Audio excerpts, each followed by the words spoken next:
Wow, so it's already been 2 years. Well, guys, it is crazy that I've already gotten to this point, and it really does not feel like it's been 2 years. And I know I did make a video a couple months ago, I guess half a year ago, of what I was like 19 months on T, but I really wanted to make this video to highlight what has happened within this past year and actually make a video talking about being 2 years on T, since I didn't do that at 1 year on T. We're gonna get into the things that I have noticed over this past year.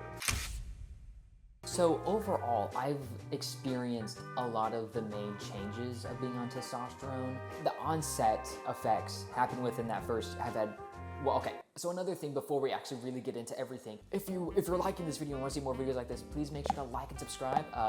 I appreciate it. With starting testosterone, everyone is on different doses, people have different goals, and so what is gonna happen within the first year for me might not happen for you. So some people will notice getting facial hair within that first year. Wasn't the case for me. I just had a lot of peach fuzz, and I really didn't start getting like dark hair on my face until like within this last year, and it's really started growing a lot, and I don't know what I can attest that, thank for it, but I have been using Dr. DHT beard growth.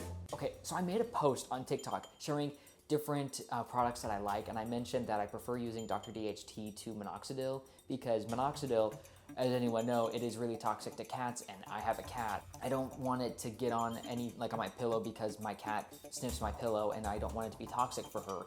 From what I know, I'm pretty sure Dr. DHT might be a little bit safer for cats, but like also it's still not safe. But when you use it on your skin will absorb it, and if your cat doesn't lick your face for like 1 to 2 hours afterwards and doesn't come in contact with the product, then it's okay. So I've really liked using it. I actually use it now instead of moisturizer, and for whatever reason, my skin has been less oily because of that, but that's just me. And that's another thing. Oily skin, it's not as bad, but also it's kind of like when dealing with acne and oily skin because of testosterone, you just have to kind of figure out what, like a new skincare routine of what you prefer doing, because I just really make sure I wash my face every day. I should wash my face before going to bed, but I never do. And also just keeping it moisturized. And I should also be using sunscreen this summer, so hopefully I do that. But then another thing, if you're gonna be using Dr. DHT, if you put it on, you should wait at least 30 minutes before you put on like another moisturizer. In case you wanna know. And I'm not even sponsored by them, but that would be cool. I made a video kind of talking about ranking a lot of the changes I've noticed on testosterone, so if you wanna check that out, that'll be up here. Really within this last year has just been more muscle growing, and that's also just with me working out, but you know, it aids each other. It's not a placebo effect. I don't think I've had that much fat redistribution within this last year, but another thing that has been major within this last year has been body hair. Within the first year of testosterone, I definitely was getting a lot of leg hair, but not much going on up top. But within this last year, it has been mainly shoulder hair, chest hair, a lot of a happy trail, which again, I've made the joke is more of a highway instead of a trail. And my hair texture, I thought it would get curlier or at least wavy, and I don't really think that's the case. It really hasn't changed that much, but like my hairline has changed and masculinized, if that makes any sense. And I've also learned different ways that I prefer having it cut, and I cut my own hair. So if you think it looks good, I guess I'm a barber now.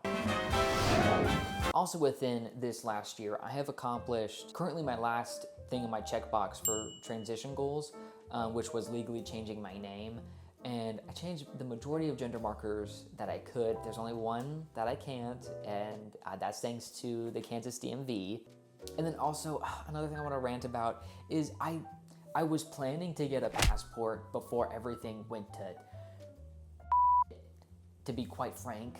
And ultimately, I realized even if I were to have put my passport, like a request in as soon as I could after I got all my other legal documents to support, it probably would have gotten denied. But it's still it sucks that, it just sucks. And I just want to be frank with that, with how I can't have a passport with the information that I need on it. And I'm gonna get married next year, and if we wanted to go on a honeymoon out of the country, we probably shouldn't and really can't. The realities of being trans. But overall, besides what's happening in the news and with the president, overall, I'm having an okay experience with being trans. I'm at the point in my transition where I just get to focus on me. I don't get to focus on like my next goal. I mean, obviously I have some other transition goals, but that's kind of more down the line. Like in regards to that, it's probably like getting a hysterectomy. But at this point, I'm not dealing with any issues medically in regards to that, and it's just not a good time for me to get surgery. But you know, those are things down the line. But at this point, I'm at peace. I just kind of get to exist and be who I am, which is really nice. I just get to have normalcy, and sometimes I don't really even think about being trans. I just think about being me. And another thing that I would mention is I'm a lot more comfortable in my gender identity at this point. I had to work through some internalized transphobia. Anyway, I have a whole video talking all about that if you want to check it out. Again, up here, we have, 2 of them. But yeah, so this year has just been pretty normal, I guess, as things to say, just like kind of, instead of like having to adapt to new things, it's just been used to it being what the new normal is. Truthfully, I don't know a day-to-day different from this. I know I did have a different day-to-day previously, but like it's hard imagining life what it was like, because I'm so much happier now, and so it's like, this is all I know. This is it, and this is nice. And then another thing within this last year is I switched to injections, and so with any medication, you have to kind of get used to a dose and trying to figure out the right dose for you.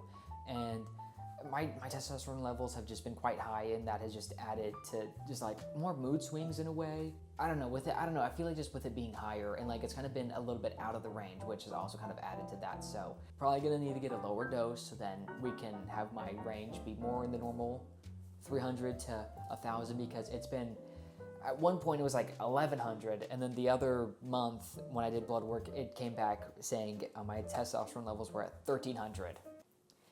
So that's fun. That's always so fun. I don't know why I'm doing this at the end of the video, but this is what my voice has been like over the past 2 years. Hi, my name is Steph, and this is my voice pre-T. Hello, my name is Steph, and this is my voice 1 month on T. It's 2 months, 3 months, 4 months, 5 months, 6 months, 10 months on T. Hi, my name is Stefan, and this is my voice 1 year on T. And this is my voice 2 years on T. And what you can tell from that is I didn't record a single video in this last year because I'm like, my voice really isn't changing. And I kind of wish I did like one at like the 6, like a year and a half, but whatever. I don't know, since I'm not really seeing that many changes, I'm not documenting as much. Like I used to take like a picture every month, and I stopped doing that. But I do like to try to take a picture at least that I took a picture, like I did a little photo shoot 1 year on T, and then I did another little photo shoot 2 years on T. So doing fun stuff like that. Overall, this past year, I've just gotten more body hair, started getting some facial hair, and I'm a lot happier. So all good things to me. This is also a testament that things do get easier over time. I know when I first started testosterone, I was really like in my head and like worried about being visibly trans, and it is tough. Like in that, the first little bit of your transition is like the most vulnerable time. But it does get easier over time, and you got this. But yeah, folks, hope you enjoyed watching this. Hope it was educational and entertaining, and I will see you all in the next video. Bye.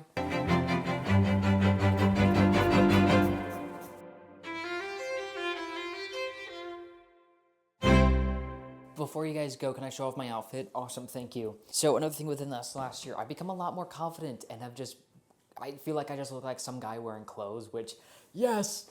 I cropped this myself. I'm wearing some boat shoes, which I think just look like casual loafers.